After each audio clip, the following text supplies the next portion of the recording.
This latest Batman blockbuster is being billed as bigger, brescher and more exciting than ever before. This time, though, it's not so much the dynamic duo as the dynamic trio, with the introduction of Alicia Silverstone as Batgirl. Looks like you give women a bad name. And this time, the three crime fighters must overcome a chill wind which blows through beleaguered Gotham City in the form of Mr. Freeze, Arnie Schwarzenegger's cold-blooded villain of the piece. You are not sending me to the cooler. Now, didn't your mother ever tell you not to play with guns? Now there's a Batplane too, although it doesn't make an appearance in the film. The special Learjet brought the film stars Clooney, Schwarzenegger and director Joel Schumacher to Germany to promote the movie's launch in Europe. Batman and Robin goes on general release from Friday the 27th. Havovi Todd, GMTV News. And it was a real case of real-life Jurassic Park for a 3-year-old American boy who found a fossilized dinosaur egg. David Schiffler made the important discovery while on holiday in Albuquerque, but his dad thought it was a prehistoric rock. Now, do you believe in aliens? Well, if your answer's no, then recent events in America may change your mind. Ed Williams has the details.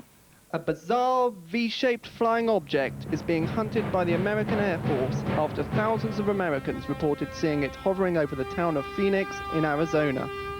The strange flying formation of red and white lights passed over several towns at a steady speed of 30 miles per hour. Witnesses said the object glided across the sky without making any noise, its height varying between 500 and several thousand feet.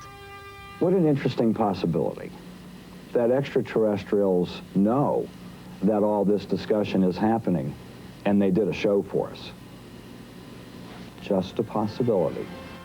The mystery comes as UFO fans are set to celebrate the 50th anniversary of the first ever sighting of a flying saucer. Since then, 20 million Americans have reported seeing UFOs hovering above.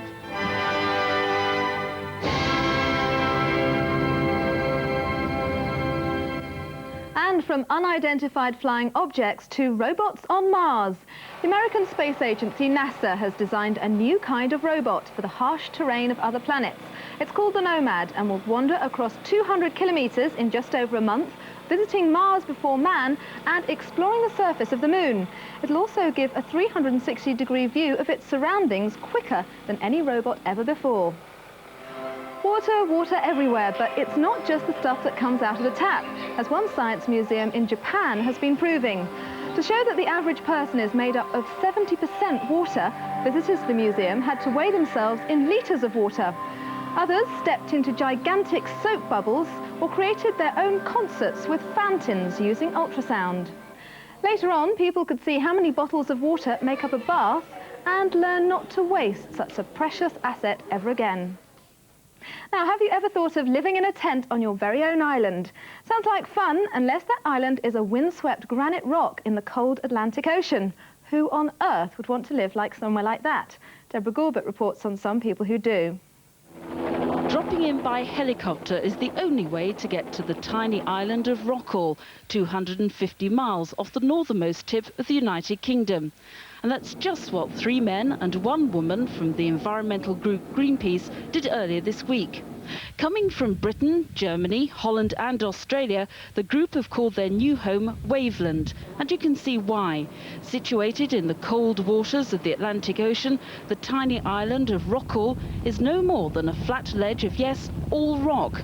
And at around 5 meters long and 3 meters wide, it's probably no bigger than your bedroom. The group are living in a solar survival capsule, eating food brought in from a nearby Greenpeace boat, harnessing the wind for power. So why choose Rockall? Well, Greenpeace doesn't want the government to drill for oil nearby because they say using more fossil fuels will be bad for the planet. It's been necessary to do this because time and time again, governments have not fulfilled their responsibility to protect our wilderness and our global commons. And they promise to set up more new colonies of Wavelanders in the future with their own Waveland embassy. The British Lions rugby team meets South Africa in the first test in Cape Town later today. The Lions are made up of players from England, Scotland, Ireland and Wales. Matthew Lorenzo reports on the build-up from South Africa. Touring with the British Lions isn't just about playing test matches. The players are expected to pass on some of their secrets at coaching clinics like this one in Cape Town, where local school children enjoy the training session of a lifetime. Just like rugby dominates South Africa's sporting life, the majestic Table Mountain dominates the Cape Town skyline. And the Lions' own Man Mountain, skipper Martin Johnson, is in confident mood. If we win the first test, it'd be tremendous. I mean, put us right on the road for winning the series. But if we lose it, there's still 2 more to go, and we can get it back. But it is fairly vital that we do win the first one.